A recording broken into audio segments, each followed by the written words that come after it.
Assalamualaikum warahmatullahi wabarakatuh. Apa kabar teman-teman? Mudah-mudahan sehat semua ya. Sehat jasmani, rohani, dilancarkan segala urusan dan aktivitasnya, diberkahi segalanya. Amin ya rabbal alamin. Baik teman-teman, kita seperti yang saya sampaikan sebelumnya di komunitas juga, bahwa kita sama-sama yuk kita belajar. Mumpung kita masih ada waktu, karena ketika dilihat dari kacamata teknologi, kita tidak bisa menawar nih teknologi ke depan seperti apa dan bagaimana. Ketika kita ngelihat progres teknologinya, ya kita nggak bisa ngapa-ngapain. Sekarang udah masanya keuangan digital, semua digital, apalagi dagang, transaksi finansial, ya digital semua arahnya. Jadi kalau yang memungkiri itu ya terserah sih. Cuman kalau saya ngajak belajar bersama, pahami dari sekarang mumpung masih ada waktu nih. Kalau menurut orang-orang di luar sana, para pengamat ekonomi dan teknologi, bahwa kita mumpung masih ada waktu nih, katanya 5 tahun lagi lah, kemungkinan 2030 ini udah benar-benar memasyarakat ya, mungkin ya seperti itu. Tapi ya Allah alam, karena itu kan prediksi ya. Dari mana prediksi itu didapat?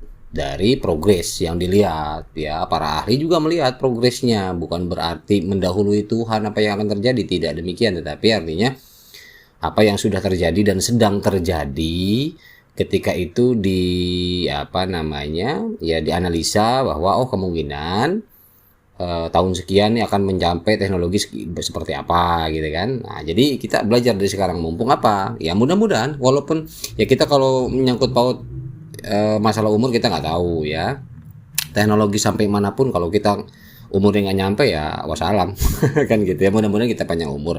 Nah, ketika kita panjang umur, sehat dan lain sebagainya, tentunya perkembangan teknologi ini menjadi tantangan buat kita kalau kita nggak belajar dari sekarang ya. Oke, kita coba lihat dari segi teknologi teman-teman ya. Sama, saya juga banyak belajar, banyak baca, banyak mendengar, banyak melihat. Jadi kita sama-sama progres ke depan ya, dengan bahasa sederhana kita coba. Ada 3 poin, ada 3 hal yang kalau boleh saya sharingkan. 3 hal ini penting untuk kita pahami ya,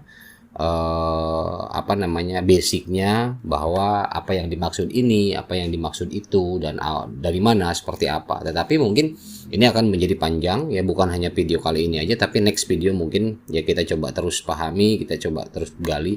Sebetulnya saya pengen dari kemarin ya untuk video ini, cuman kebetulan saya ada kendala, anak mesti dibawa berobat, jadi ya baru ya hari ini lah saya upload ya, per tanggal per tanggal 12 ini.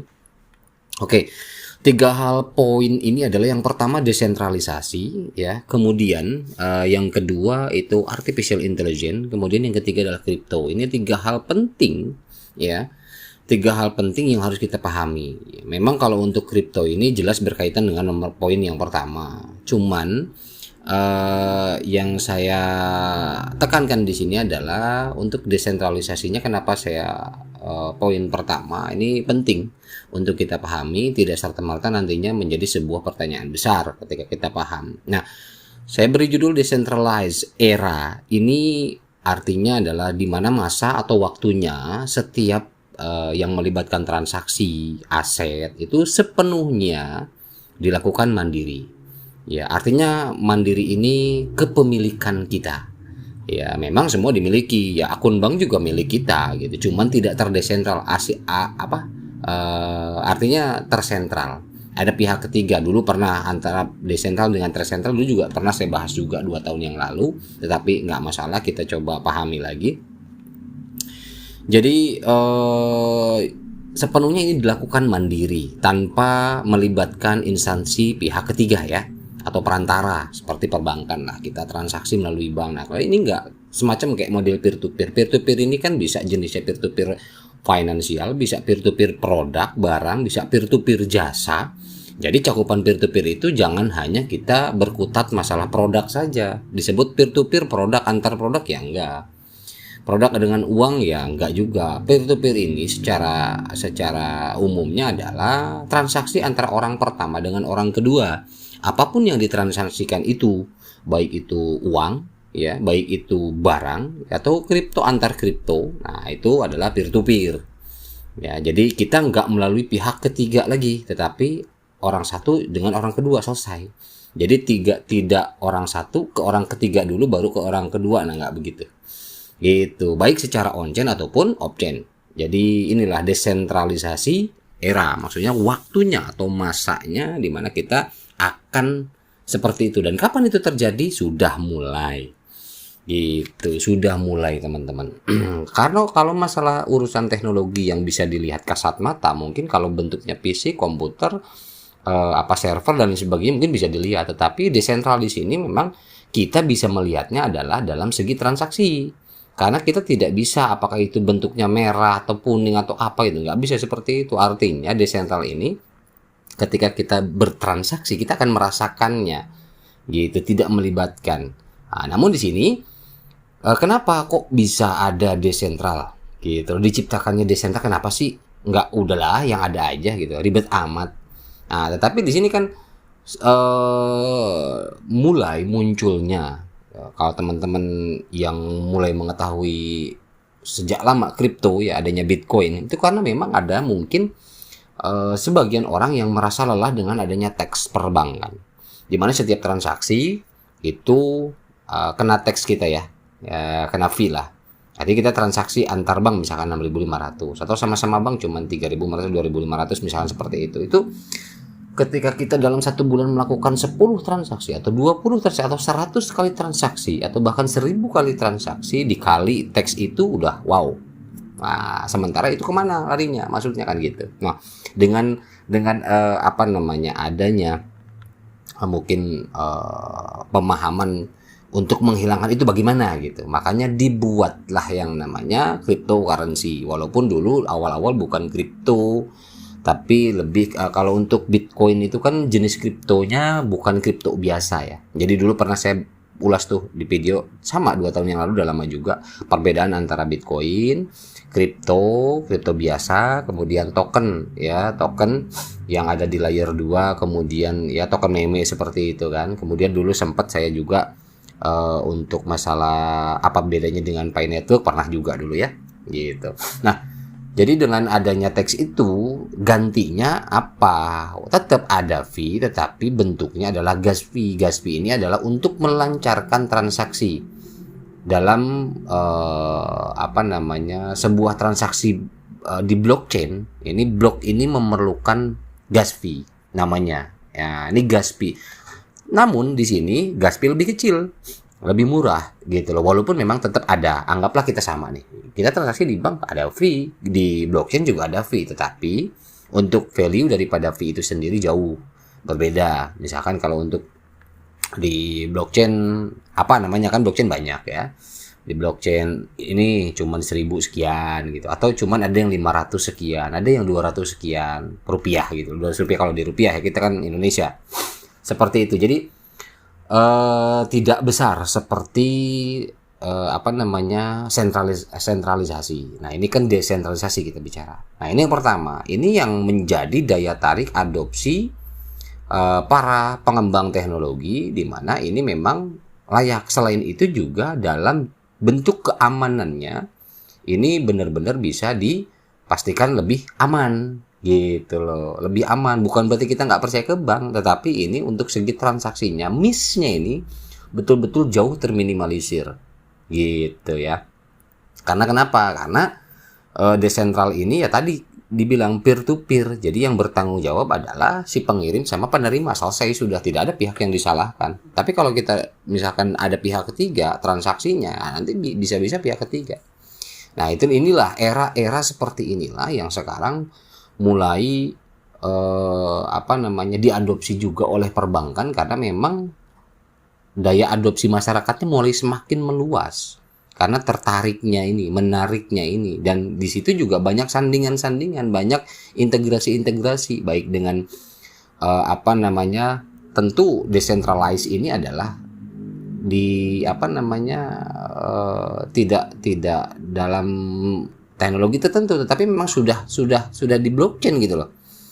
Artinya nggak bisa diterapkan di luar teknologi itu, karena memang sudah paknya sudah apa namanya, sudah sinkronnya dengan blockchain. Nah, sekarang itu decentralized era ya ke depan seperti itu. Kemudian itu adanya apa di blockchain era.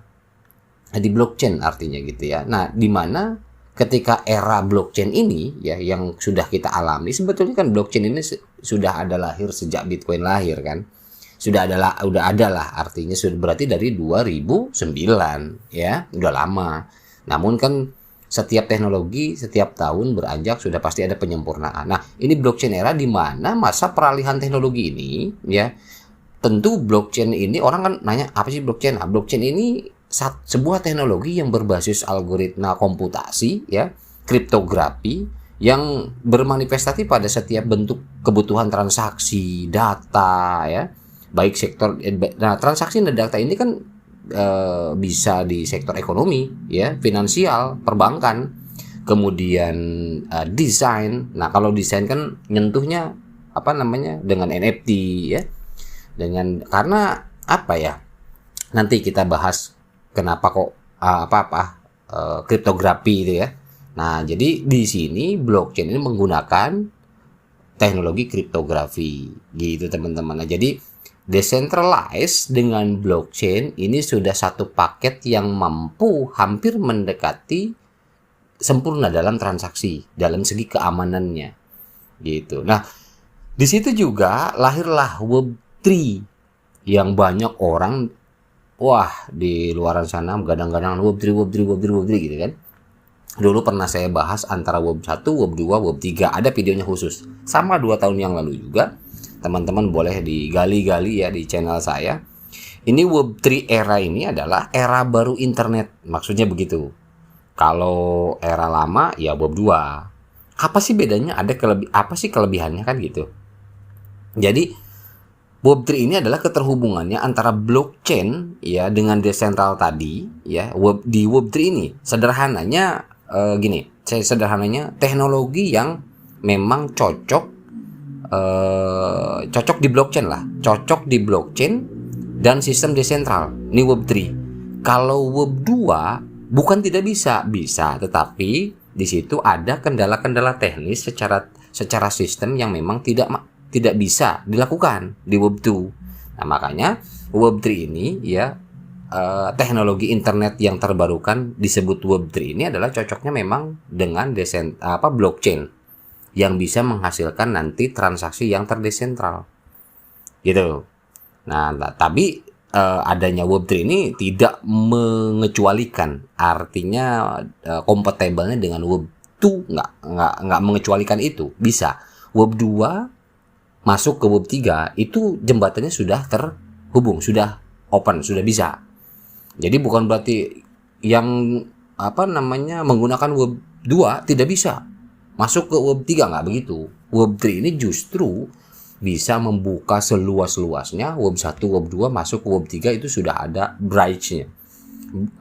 Bridge-nya sudah ada jembatannya. Gitu. Dan kapan itu semua? Decentral, blockchain, Web3, ya itu sudah mulai. Sudah mulai saat ini. Jawabannya adalah sudah mulai. Ya, jadi kembali ke kita, tinggal mau mempelajari progresnya saja ya. Namun ya itu diterapkan secara skala global. Itu kapan? Ya, kita tunggu aja karena memang ini progres ya. Dan banyak mulai masuk ke jajaran perbankan secara resmi. Ya, kemarin tuh baru-baru dengar-dengar katanya ada yang menginformasikan Amerika akan open untuk masalah kripto kata tanggal 25 gitu kan. Nah, kan kalau setahu saya kan Amerika, kemudian Irak itu kan ngeblok ya untuk masyarakatnya di kripto itu. Nah, tapi katanya informasinya begitu. Tapi Allah alam kalau masalah itu ya. Kalau masalah open block akses untuk kripto masyarakat di negara tersebut, teman-teman bisa cari aja lah. Gitu teman-teman. Jadi, nah sekarang kalau misalkan blockchain itu sendiri, Bang Harul, misalkan blockchain ini seperti apa sih dan bagaimana sih? Misalkan gini lah. Blockchain ini, saya sedikit ulas ya teman-teman ya. Blockchain ini yang saya pahami, kalau boleh saya sharingkan bahwa sebuah blok dalam node ya. Node itu adalah satu perangkat komputer di mana di sana menggunakan alat menggunakan sistem teknologi yang namanya kriptografi. Kriptografi ini dia pemecahan kriptografnya itu bisa didapat melalui PGA ya dalam setiap node. Nah makanya kan kalau ada yang menambang, PGA-nya kalau yang mahal nih speednya bisa lebih dapat, akurasi untuk menambang bloknya udah bisa lebih cepat, lebih kalau lebih tinggi PGA-nya lebih cepat penambangannya misalkan, ada seperti itu. Nah makanya rig yang disusun itu adalah terdiri dari beberapa jenis PGA. Semakin tinggi PGA-nya, semakin besar peluang untuk mendapatkan lebih banyak apa yang dia tambang. Nah, dalam kriptografi yang dihasilkan dari alat PGA tersebut, dia kan model bentuknya adalah memecahkan satu kode blok di node tersebut. Nah, di dalam blok itu sendiri sempat saya pernah membahas yang namanya dulu quorum. Nah, disebutnya adalah quorum, di mana kesepakatan quorum dalam blok ini yang nantinya bisa menghasilkan akurasi dan hasil kesepakatan dalam setiap transaksi di blockchain. Gitu. Itu semua terintegrasi disebutnya integrasi itu dalam kriptografi menggunakan alat PGA tadi. Gitu, teman-teman. Jadi itu salah satunya ya. Jadi selain daripada elemen-elemen tertentu yang lain, nah yang utamanya adalah yang harus kita pahami itu. Kalau misalnya teman-teman masih mikir, sebenarnya blockchain itu bagaimana misalkan pusing. Nah, ya ada gambaran sederhana, ada basicnya, dasar seperti itu. Gitu, teman-teman. Jadi kalau misalkan teman-teman punya misalkan gini, komputer harga 4 juta sama komputer harga 10 juta dengan jenis PGA yang berbeda, ketika digunakan untuk menambang, jelas jauh akan lebih dapat speed dan akurasi penambangan setiap bloknya lebih cepat yang 10 juta ketimbang 4 juta karena jenis PGA-nya juga beda. Gitu, jadi gini teman-teman, kalau bagi gamer ini kan utamanya itu adalah cuma 2, PGA sama RAM. Kalau untuk gamer di PC ya, PGA itu sebagaimana mungkin sebisa mungkin kalau ada rezeki uang itu dia membaguskan PGA dan RAM. Karena kalau RAM kecil, PGA gede juga nggak ngangkat. Gitu, teman-teman. Nah, PGA ini ada di komputer. Kalau teman-teman bagi pemula mungkin bingung PGA modelnya kayak gimana sih? Jadi dibongkar aja CPU-nya, lihat ada PGA. Ya, RAM juga sama. Jadi balancing antara RAM dan PGA itu bisa bagus buat mining. Gitu. Rig juga sama, terdiri dari beberapa PGA yang tentunya value-nya tinggi juga kalau PGA pengen bagus. Itu yang buat menambang. Jadi antara PC buat nambang sama PC buat gamer itu PGA-nya memang sama-sama di Uber paling bagus. Bagi teman-teman yang punya duit ya silakan aja gitu kan. Gitu. Jadi intinya akurasi dalam transaksi blockchain ini lebih dapat. Kalau misalkan teman-teman ada yang nanya, apa sih tadi Bang? Nyebut PGA, apa sih maksudnya PGA? Nah, jadi PGA itu kan singkatan dari Video Graphics Array. Ya, Video Graphics Array ini video grafis de facto yang sudah ditetapkan. Misalkan contoh gini, PGA ini kan menghasilkan sebuah gambar. Contoh lah misalkan kayak gitu. Grafis, kalau gamer itu mereka PGA lebih tinggi, grafisnya lebih dapat, tajam di layarnya itu lebih dapat. Jadi semacam kayak main game kayak beneran orang gitu. Nah, itu ketajaman dalam gambar itu hasil daripada kualitas PGA itu sendiri. Gabungan dari blok-blok ini menghasilkan warna kuning beneran kuning, hijau beneran hijau. Nah, itu blok-blok itu juga yang dihasilkan dari PGA. Nah, itu yang dipecahkan. Gitu, dan itu diperkenalkan mulai tahun 1987 gitu, teman-teman ya. Jadi itu hanya sekelumit tentang PGA dengan PC saja. Nah, itulah yang saya sampaikan untuk desentral ya, blockchain dan web3 supaya kita lebih memahami. Artinya kalau ada orang yang membahas itu kita udah nggak asing lagi. Kemudian yang poin yang kedua yang harus diperhatikan ketika kita ngintip ya secara teknologi bagaimana progres ke depan, itu adalah AI, teman-teman.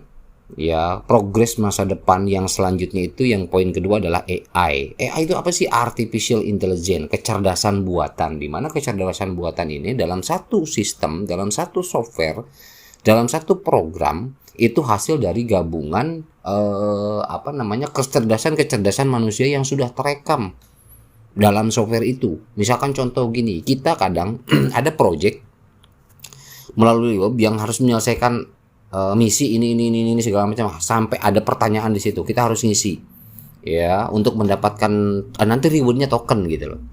Nah sebenarnya kalau dicerna kita lihat, reward itu token untuk apa? Untuk nanti memang jadi ada dua project di situ. Kalau yang melibatkan AI ya, kalau memang dia pondasi atau tujuannya, visi misinya adalah untuk membangun AI, kan ada project yang tujuannya untuk membangun AI.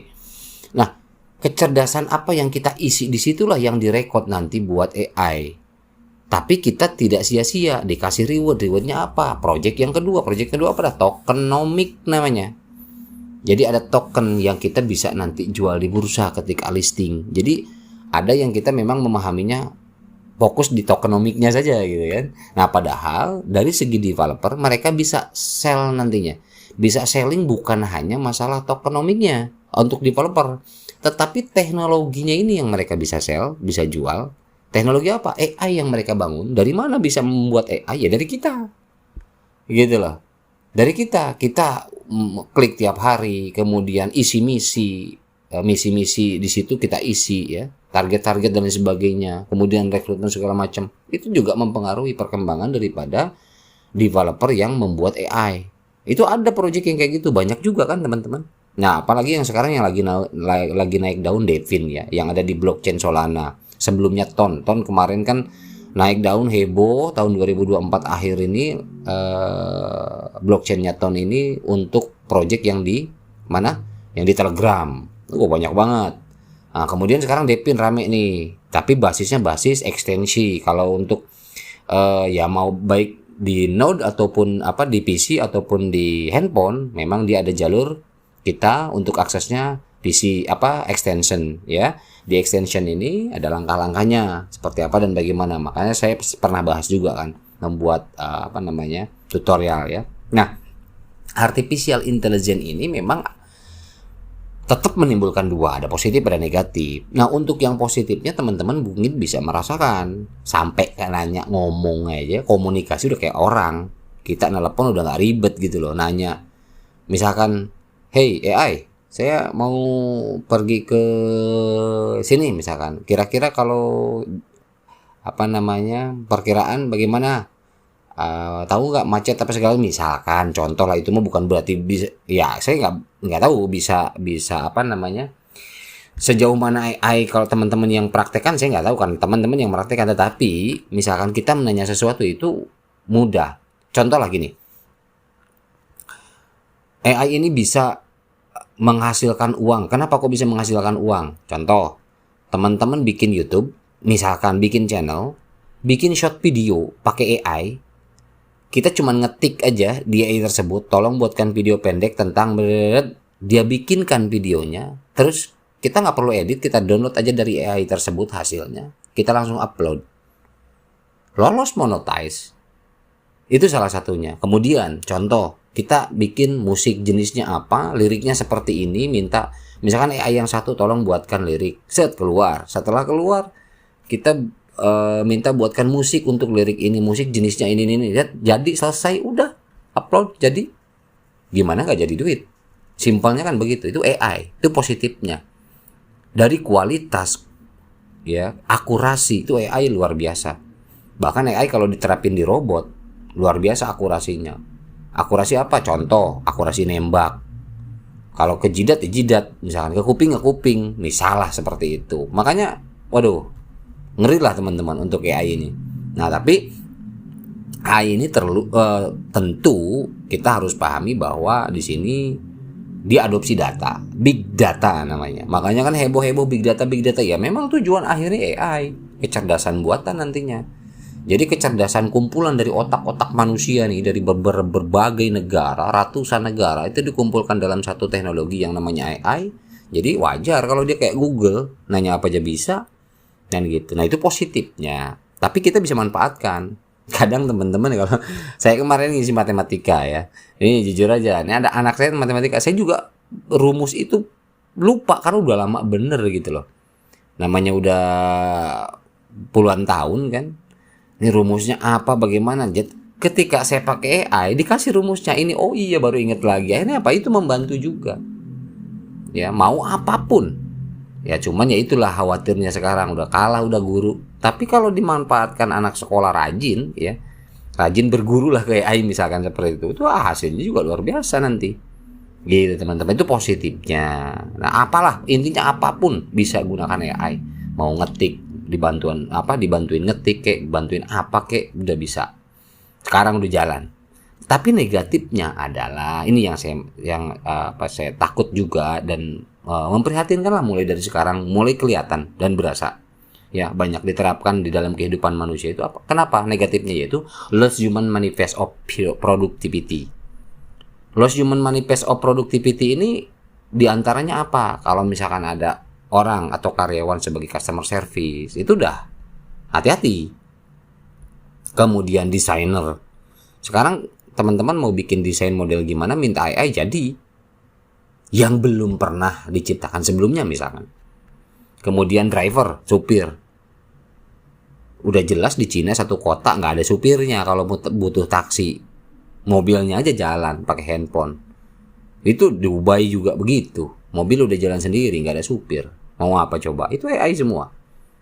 Teller bank juga sama ya. Sekarang dibilang kalau urusan finance nanti perbankan offline-nya mungkin bisa dihitung jari atau ya Allah alam sih ya. Cuman ngelihat progresnya memang udah online semua, udah digital semua, mau gimana. Nah, ini itu ya negatif daripada lahirnya AI ini, banyak yang akhirnya produktivitas manusia, real human-nya itu terminimalisir, tergerus karena adanya teknologi. Jelas memang lebih hemat, lebih cepat, lebih akurat ya, karena menggunakan teknologi ini lebih efisien juga ya, seperti itu. Nah inilah AI yang harus kita pahami, ini teknologinya ke depan. Jadi nggak bisa ditawar teman-teman nolak ya silahkan kalau bisa. Nggak bisa, ini teknologi yang bicara, bukan yang kita lihat progres teknologi, bukan progres apa ya memang nggak bisa. Pengembang di dunia ini banyak. Jadi terus semakin ke depan seperti itu. Mau tidak mau kita harus terima, dan kita kalau tidak mempelajari dan memahami dari sekarang, itu yang maksud saya dengan adanya obrolan sekarang ini. Artinya yuk sama-sama aja pelan-pelan. Saya juga sama. Saya bisa apa sih?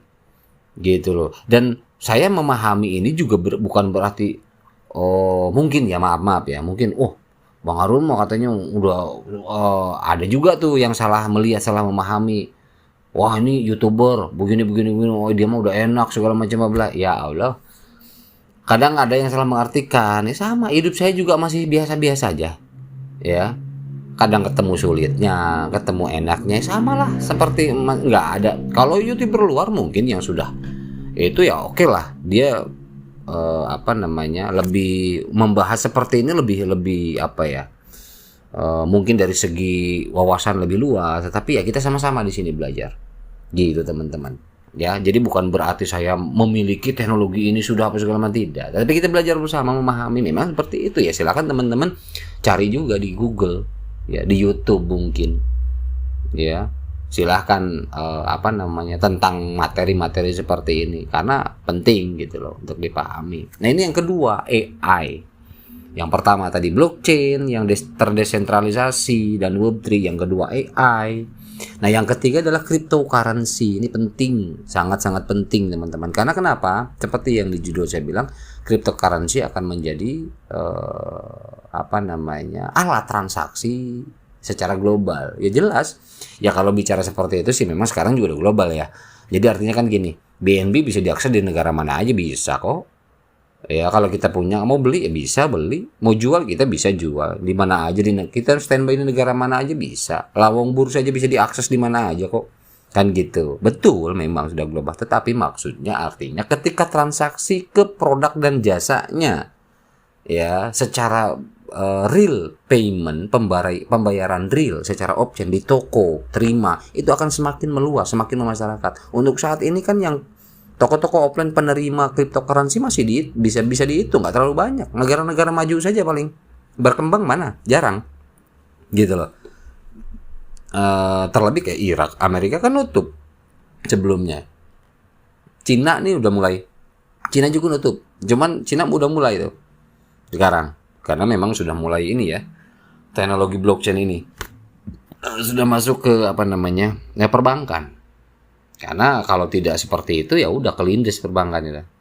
Nah, makanya artinya cryptocurrency ini memiliki peluang untuk alat bayar. Artinya bukan begitu saja menggantikan fiat, karena memang cryptocurrency juga banyak banget. Cuman maksudnya di sini kalau yang saya pahami itu akan lebih meluasnya ketika memang ditransaksikan terhadap produk dan jasa. Ini yang harus kita, jadi ketika itu kita menemukan itu, kita tidak kaget. Dan bahkan kita kalau mau memilih jalur saving money ya atau apapun itu, bisa di kripto misalkan. Bahkan kita bisa dapat penghasilan dari situ dengan adanya trading, dengan adanya staking dan lain sebagainya. Teman-teman mungkin yang udah jalanin tahu. Gitu. Ini kripto ya. Jadi kita untuk kripto ini saya sarankan buat teman-teman pelajari konstruksi teknologinya, itu yang penting. Ya, jadi jangan asal katanya kripto tapi dalam satu kripto itu, misalkan kripto A nih, untuk konstruksi teknologi kita nggak tahu. Kalau cuma disebut kripto doang ya saya juga bisa nulis aja, bikin aja website misalkan kripto, padahal nggak ada kriptonya, blockchainnya nggak bikin misalkan gitu. Jadi hati-hati. Nah, konstruksi teknologinya kita harus analisa, kemudian pelajari juga underlay-nya ya teman-teman. Sering saya bahas tentang underlay, kemudian pelajari ekosistemnya dan skalabilitasnya. Ekosistemnya mana aja nih, kan ada yang memang dia concernnya di NFT, ada yang concernnya memang finance, barang dan jasa dan sebagainya, itu banyak. Nah, pelajari tokenomiknya ya, dan tentunya yang paling penting adalah kepatuhan hukumnya. Nah, token tersebut masuk regulasi kepatuhan hukum enggak. Kalaupun memang ada pengembang baru yang membuat proyek kripto, dia masuk ke pematuhan hukum global enggak di dunia kripto, kan gitu. Kemudian yang tidak kalah pentingnya adalah ketika kita mempelajari juga jenis atau model atau cara transaksinya, itu penting. Karena sampai saat ini saya masih menemukan, karena memang saya maklumi karena belum memasyarakat banget.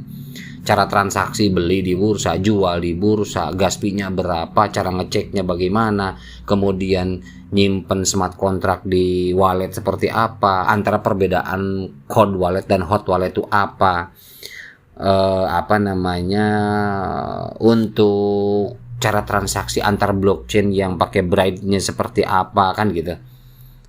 Untuk nge-sell yang misalkan yang benar-benar fee-nya kecil, terus yang nggak ada Brite-nya, nggak ada dari blockchain A ke blockchain B, caranya seperti apa dulu supaya sampai hasil akhir jadi rupiah itu. Nah, proses-proses transaksi itu seperti itu banyak juga youtuber yang membuat itu. Cara transaksi itu banyak ya, silahkan aja dipelajari, dicari. Jadi saya di sini hanya menyampaikan bahwa pelajari, tidak kalah penting untuk teknis transaksinya itu penting dipelajari. Jadi jangan sampai salah kaprah. Artinya gini, kita transaksi tidak terlalu mau memahami, yang penting ngentengin gitu loh, kayak gitu udah. Ternyata salah nempel address misalkan, ya udah hilang uang. Nggak hati-hati. Kemudian masalah tentang memo juga, kalau memang dia si receivernya minta memo, yang sendernya nggak nulis memo yang diminta tadi, akhirnya nggak masuk juga. Nah, ini banyak kan kejadian-kejadian seperti ini, teknis-teknis seperti ini harus dipelajari. Coba tanya sama teman atau di grup segala macam, kan banyak tuh sekarang tuh, banyak banget yang bikin grup tentang khusus kripto. Banyak banget di luar sana teman-teman, baik grup WA, Telegram, silakan dipelajari cara transaksi teknisnya. Nggak usah malu-malu. Ya kita sama-sama belajar. Saya aja belajar kok. Anggaplah saya aja pemula gitu loh. Ya, semenjak saya diperkenalkan dengan Bitcoin dulu oleh seorang dokter gigi, ya dulu dokter gigi yang cantik, entah di mana sekarang. Ya dulu 2009. Jadi situlah saya memahami apa itu kriptografi, apa itu kripto, apa itu Bitcoin dulu awal-awal, transaksi seperti apa. Karena bertahap gitu loh, bertahap belajar. Ya kemudian selain itu juga kita pelajari segala macam istilah-istilahnya di dunia kripto apa, ya staking apa, kemudian gas fee apa dan lain sebagainya. Banyak sekali bahasa-bahasa. Ya, kemudian yang terakhir, yang paling penting juga resiko. Nah, kita resiko. Jadi ketika kita Saving money dalam bentuk koin apa, tetapi kita tidak analisa market, kadang-kadang bisa ngelos, itu hati-hati juga. Makanya dari segi risiko kita juga harus pelajari, harus pahami gitu teman-teman ya. Jadi ada 3 poin. Blockchain yang terdesentral dengan Web3-nya, kemudian AI, kemudian cryptocurrency. Ini 3 hal penting yang yuk kita pelajari dari sekarang pelan-pelan ya. Tapi tidak mengandalkan saya juga, artinya kan banyak lah yang lebih master di luar sana untuk belajar tentang kripto, banyak. Jadi nggak usah nunggu saya misalkan upload apa sih, nggak usah, banyak. Saya cuma mengingatkan aja. Dalam bentuk website juga nggak perlu nonton video, banyak kok. Gitu, dari grup-grup juga banyak yang pada pintar, saya perhatiin luar biasa. Gitu, melebihi saya lah. Banyak yang sudah pada paham, udah mantep. Jadi tinggal mau aja nanya, sharing. Gitu. Jadi nah, kalau misalkan senggol-senggol project P ya dikit, ini saya tidak mau bahas di video kali ini. Ini hanya khusus yang 3 poin tadi saja, karena saya perhatikan kalau untuk bahas masalah P itu banyak master dadakan loh. Aduh, lengkap lagi ya dadakan. Jadi maksudnya banyak inilah, banyak di komunitas P ini banyak banget yang kadang ya begitulah. Silahkan saja.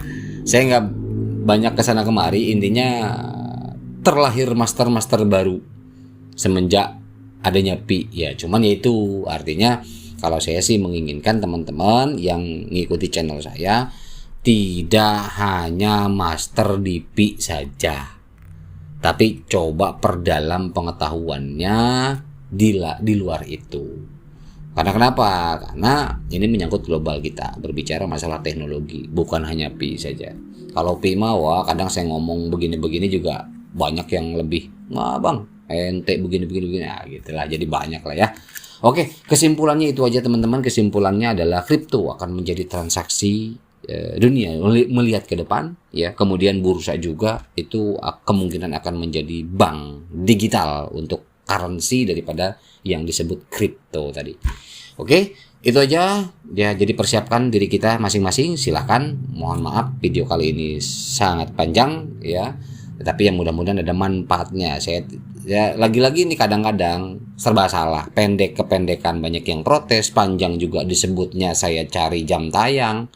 Jadi ya terserah lah, intinya kalau saya sih ngeflow aja. Artinya mau belajar ya silakan, resikonya panjang kayak gini biar lebih jelas silakan, enggak juga ya udah nggak usah dengerin kan gitu ya. Oke ya, mudah-mudahan saya berharap ini ada manfaatnya saja. Kalau memang tidak dirasa ada manfaat dan ini mungkin dibilang apalah ya, abaikan saja, gampang ya. Oke, itu aja teman-teman, mohon maaf bila ada salah-salah kata. Wabillahi taufiq wal hidayah. Assalamualaikum warahmatullahi wabarakatuh.